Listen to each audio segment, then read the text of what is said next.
नमस्कार, मी लतिका महाराष्ट्र रेसिपीमध्ये मी तुमचं स्वागत करत आहे। आज मी तुम्हाला चना मसाला बनवून दाखवणार आहे, पण त्याआधी चॅनलला सबस्क्राइब करा आणि बेल आयकॉनवर क्लिक करा। त्यासाठी बघा हे 250 ग्रॅम देशी चणे भिजत घातलेले आहेत। 8 ते 9 तास झाले बघा हे भिजत घातले, ते चांगले भिजलेले आहेत आणि 2 ते 3 पाण्याने मी स्वच्छ धुवून घेतलेले आहेत। आता हे एका भांड्यात आपण काढून घेऊया। टोपामध्ये मी काढून घेतलेले आहे आणि त्याच्यामध्ये पाणी ओतलेलं आहे बघा थोडंसं, कारण हे आपल्याला शिजवून घ्यायचं। कुकरमध्ये 5 ते 6 शिट्ट्या करायच्या आणि शिजवून घ्यायचं, एकदम चांगलं शिजलं पाहिजे। तर त्यासाठी ना तुम्ही मोकळं कुकरमध्ये शिजवलं तरी चालेल, पण हा टोप मी कुकरमध्ये ठेवून शिजवणार आहे। त्याच्यामध्ये बघा एक दालचिनीचा तुकडा, चक्री फुलच्या 2 पाकळ्या आणि 2 लवंगा। जर तुमच्याकडे मसाला विलायची असेल तर ती 1 टाकली तरी चालेल, किंवा साधी विलायची एक असेल तरी 1 टाकली तरी चालेल। तर ह्याच्यामध्ये आपण थोडंसं मीठ टाकून घेऊया आणि ह्या कुकरमध्ये 5 शिट्ट्या करून घेऊया। कुकरमध्ये बघा 5 शिट्ट्या करून घेतलेल्या आहेत। ते 5 शिट्ट्यामध्ये चांगले चणे शिजतात बघा, लगेच फुटतात। जर तुम्ही 6 जरी घेतल्या तरी चालतील, पण माझे 5 शिट्ट्यामध्ये बघा गाळ झाला, एकदम असं चांगलं शिजलेले आहेत। तर अशा पद्धतीने शिजवून घ्यायचे आणि थोडं पाणी जास्त टाकायचं। तर आपण ह्याच्यामध्ये थोडासा गरम मसाला टाकलेला आहे, तो गरम मसाला काढून घ्यायचा, कारण खाताना मग तोंडाला लागेल, कारण तो शिजवताना पूर्ण त्याचा अर्क त्याच्यामध्ये उतरलेला आहे। तर ह्या काढून घ्यायचा। आता कढई गरम करत ठेवलेली आहे, त्याच्यामध्ये आपण तेल टाकून घेऊया। तर 2 चमचे तेल घालायचं, तुमच्या आवडीप्रमाणे तुम्ही कमी जास्त जरी तेल केलं तरी चालू शकते। तर 1.5 चमचा घातला आहे बघा आणि चांगलं कडक गरम होऊन देऊया। तेल गरम झालेलं आहे, त्याच्यामध्ये बघा एक छोटा अर्धा चमचा जिरे टाकलेला आहे आणि तेजपत्ता। मोठ्या आकाराचा कांदा आहे बघा, जरा बारीक कापून घेतलेला आहे। तुम्ही जर बारीक आकाराचे जर कांदे असले तर 2 घेतले तरी चालेल, पण ह्याला भाजीला ना थोडासा कांदा जास्त पाहिजे। आणि जर पाहिजे असेल तर तुम्ही काय करा, ह्या कांद्याची पेस्ट करून घेतली तर अजून छान लागेल ही भाजी। तर आपण कांदा जरा भाजून घेऊया। कांदा बघा असा भाजलेला आहे। तर त्याच्यामध्ये लसूण आणि आलं बघा मी कुटून घेतलेलं 1 चमचा।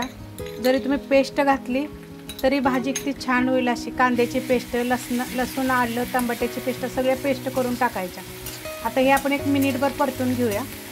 मिनिटभर परतून घेतलेलं आहे। त्याच्यामध्ये एक मोठा आकाराचं टमाटर बघा बारीक कापून घेतलेलं आहे, ह्याची सुद्धा पेस्ट जरी करून टाकली तरी छान होईल आपली चना मसाला। तर ह्याच्यामध्ये बाकीचं साहित्य टाकून घेऊया आपण। थोडीशी हळद आणि आपण चणे शिजवताना मीठ टाकलेलं आहे, त्यामुळे चवीप्रमाणे मीठ टाका तुम्ही। आता ह्याच्यामध्ये लगेच बाकीचं साहित्य टाकूया। जिरे धने पावडर बघा 1 चमचा भाजून बारीक केलेले, जास्त बारीक नाही केलेले, थोडेसे असे साधारण असे मोठे कुटून घेतलेले आहेत, कारण त्याने ना त्याचं चव छान येते। गरम मसाला पावडर 1 चमचा, कारण आपण त्यात गरम मसाला टाकलेला आहे, त्यामुळे गरम मसाला पावडर कमी टाकायची। तिखटवाली मिरची पावडर आहे, तुम्ही चवीप्रमाणे टाका। छोटा चमचा मी 3 चमचे टाकलेले आहे, तुम्ही कमी जास्त असं टाकू शकता। आता हे जरा मिनिटभर आपण परतून घेऊया हा चांगला मसाला बघा छान असा परतून घेतलेला आहे। आता ह्याच्यामध्ये मी जी चणे आपण शिजवले होते त्यातलं पाणी मी एका वाटीमध्ये काढून घेतलेलं आहे। 1 वाटी पाणी आहे बघा, हे ह्याच्यात टाकून घेऊया आपण आणि चांगलं मिक्स करून घेऊया। आणि गॅस हे सगळं फास्ट गॅसवर केलं होतं आपण हे कसं सगळं मोठं म्हणजे कांदा थोडासा मोठा, टमाटर हे सगळं मोठं पेस्ट केली नव्हती ना, त्यामुळे एकदम बारीक गॅस करायचा आणि 2 ते 3 मिनिटासाठी आपल्याला हे बारीक गॅसवर शिजवून देऊया चांगलं। 2 ते 3 मिनिटासाठी बघा मी झाकून ठेवलेलं आहे। बघा कसा मसाला आपला छान झालेला आहे, कारण की आपण ह्याला ना पेस्ट केली नव्हती, असं टाकलं होतं ना, तर एकदम छान होतं। जर असा उलटण्यानं जर असं हलवून घ्यायचं आणि ही ना चना मसाला असा बनवला ना ह्या पद्धतीने इतका छान लागतो, चवीला बी छान लागतो।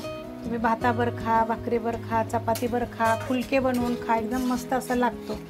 तुम्हाला जर माझ्या खरं रेसिपी आवडत असेल ना तर प्लीज लाईक करत जा आणि कमेंट करत जा। मी हमेशा सांगते लाईक करा आणि कमेंट करा। आणि तुम्ही जर माझ्या चॅनलवर नवीन असेल ना तर सबस्क्राईब करा, त्याच्या बाजूला बेल आयकॉन आहे ती क्लिक करा, म्हणजे मी ज्या व्हिडिओ टाकते ते तुम्हाला भेटतील। तर आता हे बघा चांगला मिक्स झालेला आहे। आता ह्याच्यामध्ये आपण चणे टाकून घेऊया। तर मी ह्यातलं बघा पाणी टाकलं होतं चण्यामधलं पहिलंच, तर एकदम आपल्याला असं सुक्कं नको आहे। चना मसाला म्हटलं म्हणजे थोडासा पातळ असावा आणि मीठ टाकलं की नाही पहिलं शिजवताना चण्यामध्ये, तर मिठाचा पण पूर्ण चण्यामध्ये अर्क उतरतो आणि चवीला एक तर छान लागते ती. तर चवीप्रमाणे तुम्ही मीठ टाका. आणि मी गॅस बारीक केलेला आहे, तर मीडियम करते. एकदम स्लो गॅसवर केलं होतं आपण हे, तर मीडियम गॅस करते आणि आपण एक 5 ते 7 मिनटं झाकून ठेवूया. 5 ते 7 मिनटं मीडियम गॅसवर बघा मी झाकून ठेवलं होतं. तर बघा आपला चना मसाला किती छान असा झालेला आहे आणि पूर्ण मसाल्याचा अर्क त्याच्यामध्ये उतरलेला आहे. एक नंबर चव लागते. तुम्हाला जर ही रेसिपी जर आवडली असेल तर लाईक करा, सबस्क्राईब करा, कमेंट करा आणि शेअर बी करा.